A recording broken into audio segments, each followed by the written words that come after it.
Sit on. It's trying to drag your kingdom down. You've been building up that whole kingdom all over this land. I'm telling you that sit on. It's time to drag your kingdom down. Oh, for the glory, sit on. It's time to drag your kingdom down. Hello, people. Hello, saints. Time to discuss the Greenleaf family. Season 5, episode 4. Okay. Please forgive my singing. I just enjoy it so much. That is the theme song. It opens with AJ. Okay, so the doctor who's treating, you know what? Another thing, frustrating thing about this place. Ordinarily, I would go and have these glasses adjusted so I won't have to keep pushing them on my head. But I can't, no way in hell I'm getting on no public transportation to go over to no clinic, which is probably closed, to try to get my glasses done across town. It's the little things. Anyway, so the doctor who's been treating AJ in his suicide attempt, where he's gonna cut himself up, she's meeting in the lobby with Noah and Grace as AJ is preparing to leave, right? Oh, wait a minute, I'm moving kind of slow here. Let me change my stuff. Hallelujah. Say it on. There it is. I gotta use my extender in here so my mouth will move with my words. Right? I think it'll be a little better. Okay. They're trying to convince, the doctor's trying to convince the parents to let AJ go to a 6-week program. Right? But they're giving him the option. They're saying he is free. He can go where he wants to go. But she's recommending and hoping that they will agree with her that he should go into a 6-week program, which makes a lot of sense. I mean, the boy just got to cut in his life. But they give him the option of doing what he wants to do, and he says he wants to go home with him. That means Noah. Noah is definitely the strong silent type. Has he spoken 10 words since this season started?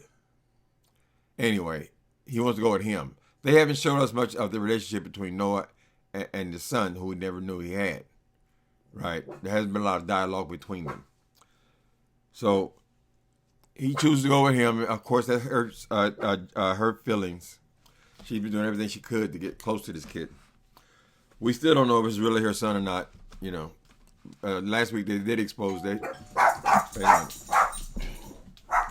Hold on, people. Be quiet. Stop.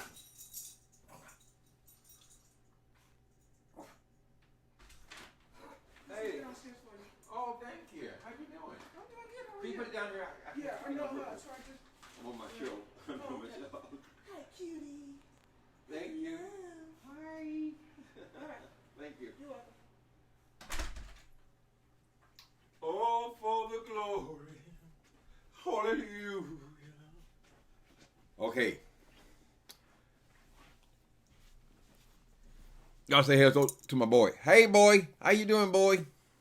Daddy, why you buy a new rug? Boy, you need another rug for Daddy. My baby thinks I'm crazy. Okay, people. Where we at? We're in the lobby. I'm sorry. I don't know how to edit. Or I never messed with it, so I don't know. I can't take nothing out. We just keep on going. Like it never happened. Okay, so we already just said that the boy is going to go with Noah. I don't know where he's going to go to, because Noah is just moving back to town. He doesn't have a place. May offered him the cabin when Zora left, but Grace is not down for that. Although she probably should take advantage of them bonding while they're all there. Him, and the kid. Anyway, we don't know where Noah lives. He mentioned something about staying with his mother when he arrived there. but he was looking for his own place.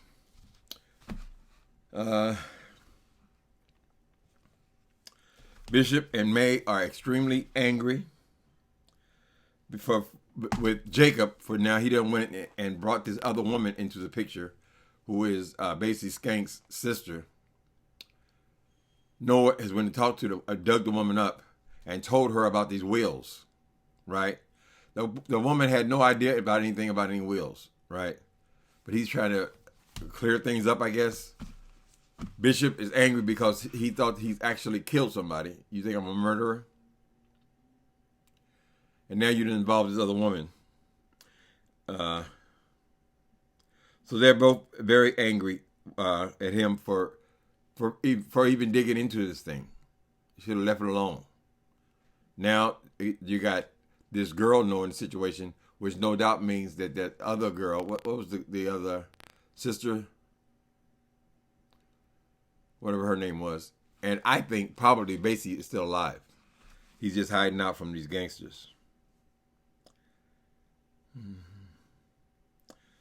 At one point, May gets so upset with him that she puts him out of the room. She says, I will not pet the head of the dog who eats from my food from my plate. What the hell's wrong with you, woman? What's wrong with the dog having a little snack? I'm sorry, baby. Close your ears. Greenleaf, y'all need to have a dog. Anyway. They don't have a pet in that big-ass house. Okay. They announced that Jacob announced that Aaron's coming over to break down what the situation is with this will, these wills. They're saying that they seem to be pretty safe as far as who owns the house. But in the court of public opinion, this will be harmful to that family. They'll feel like that the man was killed because he was the one who was going to inherit the house, and then the house was given to them. And Matt is the one who did it all. Matt is the one that drew up the wills, and Matt is the one that caused that man to die. They're blaming it all on Matt, right? Charity, this little... I guess they named her right. She seems to be kind of a sad character. Okay, so Charity, now she's pitching this idea. She wants to, for the closing, they're going to have a final service here, right? For the closing of Calvary, and then they're going to bulldoze the whole thing. Which doesn't make any damn sense to me. Why can't you just add on to the building? I mean, if it needs something bigger, or expand the sanctuary. Anyway, the plan is to tear this building down, and it's all supposed to be going down in 2 or 3 days. Now, meanwhile, Julie, she done took over Charity's offices and painted them pink. How you gonna paint something pink in 3 days? You're gonna tear the whole building down. Anyway, so Charity pitching this idea to Judy and Phil about how she wants this last service to go. She wants to go have a history of the church, and she wants to present it. Charity is dying to present. God has given her a gift to sing, but she's not satisfied with singing. She thinks that that's a lesser thing. Although some people, they like the music more than they like the preaching. Anyway, they both shoot her down. Phil and Judy. They have their own plan about just to end it. To end all of the Greenleaf legacy. All of the Matt stuff. She lists off all the horrible things that have happened at Calvary. Grace sees Charity, and she wants her to help them, stop them. Grace seems to think that she has an idea that could stop this whole thing. Now, they're supposed to be tearing it down on Tuesday. I guess, I don't know what day this is. It's just a couple of days they're going to tear it down. They didn't do that right, I don't think. There's too much going on here to be going on in one day. Like last week's episode, that was one day. We're in the very next day now.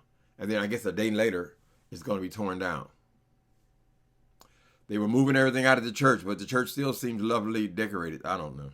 Anyway, that might be something you need to look at. That's what happens when you have more than one writer. Okay. But Grace wants Charity's help. She wants to know about Phil's family. Apparently, there's dirt on Phil's family. So Phil's mother is dead, but Grace wants to track down Phil's father, who was an ex-Black Panther who has been in hiding for years and years. They don't get along, him and Phil, right? But Charity does break and give her the information about who his father was or is and where he lives, right? So Charity was actually helpful. I still don't know how they're going to put all this stuff in a day. That they're going to stop H&H. They're going to stop Phil. They're going to blackmail people. They're going to do all this by tomorrow. May confronts Carissa. She tells her, I want you out. Get out. I want you out of the mansion. Then Carissa's taken back by this, of course. They never got along all that great. She is an in-law. She goes and tells May all of the things that she's put up with Jacob, which apparently Lady May was not aware of, the affairs that he's had, and how he has turned on her. He will not forgive her for having an affair. And the affair is what produced all this stuff about the will and all that, because the guy went and investigated. Anyway, so she somehow manages to calm Lady May down. Lady May came there to have her exit the mansion. Now Lady May is sort of kind of understanding where she's coming from, right? So Lady May goes to Jacob. Well, Carissa tells May, listen, if you can convince him to forgive me, to end this, I won't be pursuing any wills. I don't want a divorce. The divorce is totally Jacob's idea, right? And apparently Lady May kind of agrees with her, because she immediately goes to Jacob and instructs him. Now, this is a grown-ass man. Instructs him to go and forgive his wife. How you going to instruct somebody to go and forgive? If he don't feel it, he don't feel it, honey. She goes off on him and tells him what a dirty man he's been, and how dare he not forgive her for one affair, knowing that Lady May had affairs herself. He says, "Oh, you never did this, Mama." Then try to explain Aaron. Anyway, so he said, "I'll do it." She says, "Yes, ma'am." Okay.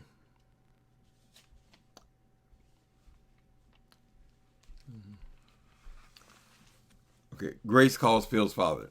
Now, we already said this man is he's a militant type man, right? He used to be a Black Panther. He's had to change his name and all that. And he's living, it appears to be, some kind of facility. He's not an old, very, very old man, but he lives in, it looks like, in some kind of facility or assisted living facility, right? She calls him, he allows her 3 strikes, and then he hung up on her.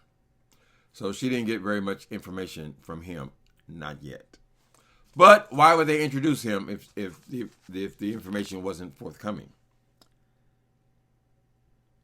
So he doesn't get along with Phil at all. They have no relationship. Next thing we see, Bishop goes to meet this woman. Now the woman, what's her name? He calls her sister something. Sister James. I think her name is, not that it makes any difference. Tara James is the sister, right?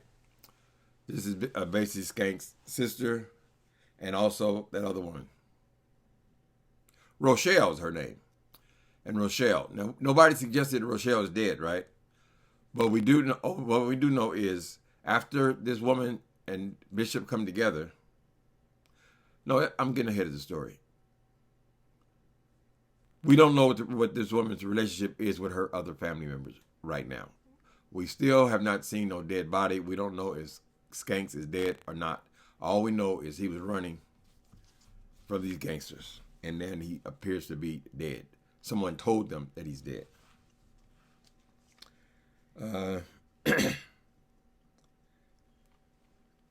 Okay, so did I just say that Bishop meets with the sister? They all blame it on. He blames it all on Mac, but the situation is Mac is dead, so he can't speak up for himself. So it's still they have the court of public opinion, honey. Anyway, they still got to get it cleaned up. Even though Aaron said that they're pretty safe as far as owning the mansion, they don't want any scandal attached to their name as they're starting this new church. Okay, so that's why he went to go and meet with her, and they seem to have come to some agreement. At least she's willing to talk to him. She seemed to have some respect for him, and she might have even been at his church at some point, because he knows how to call her by her name, right? And she seems to be on board. He did explain to her that the house was originally going to be left to her father. After her father died, Matt made a new will, and the woman left the house to Bishop and Lady May. I still don't know why they would leave the house to a janitor, but it is not unusual that people leave their older people who don't have a lot of family will leave their possessions to church. So we don't know. They got to give us a lot of backstory on why this woman's giving any of them anything. Next thing we see is Judy fires Charity. Charity ran into, what's that woman's name? Oh, geez, all these names. Lord have mercy. What's that woman's name? Cora or something? Connie, the head deacon, who got so much power in the church that she makes more decisions than the bishops and first ladies and all the board put together. Miss Connie with all this power, who at one point was going to quit. They should have let her quit.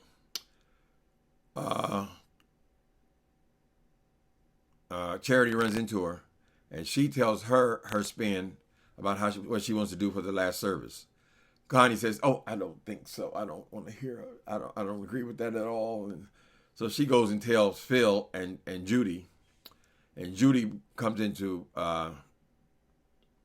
what is serving as Charity's little workstation. She used to have a big office. Judy took over it. Anyway, so she goes and Judy tells her that she is fired, right? So then Charity, of course, goes to see Phil.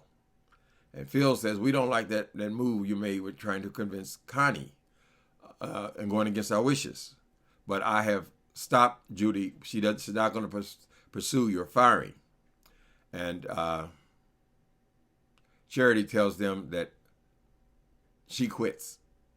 And as she's turning, she said, "You'll never get these breasts or any of this." It was kind of a cute scene, because we don't know what the inner workings of Phil's brain is, but somehow, and the writers can do anything, so it seemed like he was just a user in the beginning. But now it looks like he really he's in love with Charity. It might be sincere, but he definitely is not in love with the woman he's about to marry, Judy, who is such an obnoxious monster. She acts like she's a robot. She acts like a Stepford wife. She just pronounces words and things like that. Anyway, so she says she quits.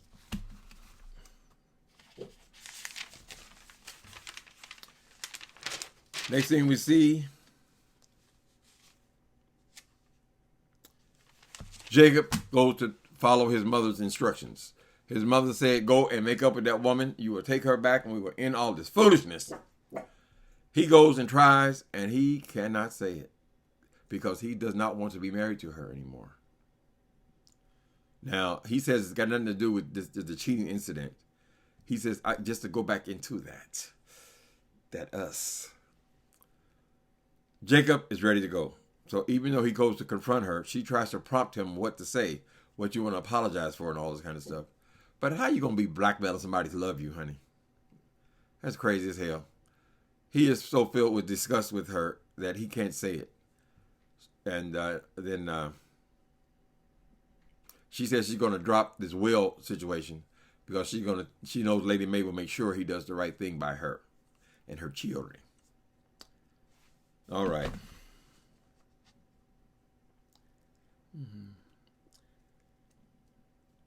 She tells him off. She's back off the wheel, but they are done, and he is in total agreement with that. I think we're all in total agreement. The time for Carissa to go somewhere. She has too much of a voice in this family she's married into. Anyway,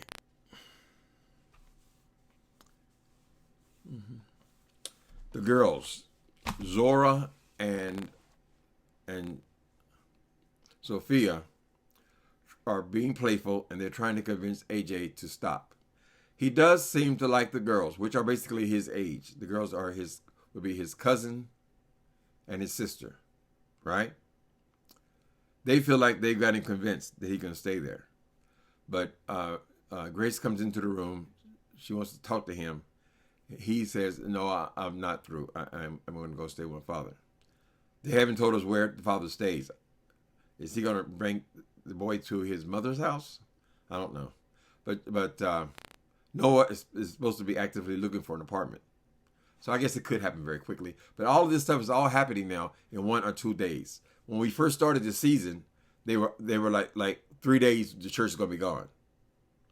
Right? So they compacting this whole season is taking place in 1 week. Put it like that. Okay. He says he don't want to say anything about no HIV. He's in denial, or he's still embarrassed about it and whatever. But he needs to be on medication, right? So Grace comes to see him. She says, I know you don't want to hear about this, but here's the number. You need to call this doctor, such like that. So we're guessing that this boy had broken into this pharmacy because he needed these HIV medications, which would tell me that he's willing to take them now that the cat's out of the bag. Right?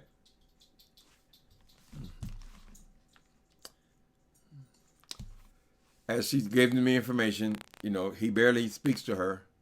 But as he's leaving to go with his father, he comes back and he kisses her on the top of her head. The first affection he's ever shown her. I mean, the hugs have been more like her hugging him, right? But now he kissed her on top of her head, and the tears come down. It's a tearful scene, actually, because it meant so much to her, right? Then we see creepy Judy. She's trying to give Phil some head, right? I hope, don't be offended by my language, people. I only have so many words. She's trying to give him a BJ, let's say. He seems to be grossed out by her. And she keeps trying to get on her knees and all that kind of stuff. He said no, and then he never softens from the no. And she, she's like she's sexy or something. Judy needs a sandwich to begin with. She needs to eat something, honey. Her body movements are I mean, she's just gross. It's just the way she moves is nasty. I guess she has a cunning mind as far as the way she's playing with Charity, but she's just not a very attractive woman to me. Anyway, that's just an opinion. He's just not that into her. The family is pleased that Charity has quit H&H, finally. She comes home, tells them she's quit, and the whole family happens to be there. I guess they had like Sunday dinner or something. Anyway, they're all gathered, and they're all happy that she's finally done something to side with her own family. Okay. Then we see Tara James. It's the last thing that happens. The girl, Tara James, or who he calls Sister James, the whole family is there having dinner, right? And this woman calls, and she wants to talk again about the house. She ain't getting no house, but anyway, that's where they left it, people. Maid never was never confident that this woman has just given up so easily. So they ended with her calling, and she wants to talk. Satan, how are we gonna drag that kingdom down? So Grace is under the impression that she got some information that is so hard that she can stop the whole destruction of the building. She can stop H&H. She can stop Phil. She can stop Bob. Everything. But she's got 1 day to do this. So we'll definitely be tuning in next week. All right, people. Thanks for coming in. Later.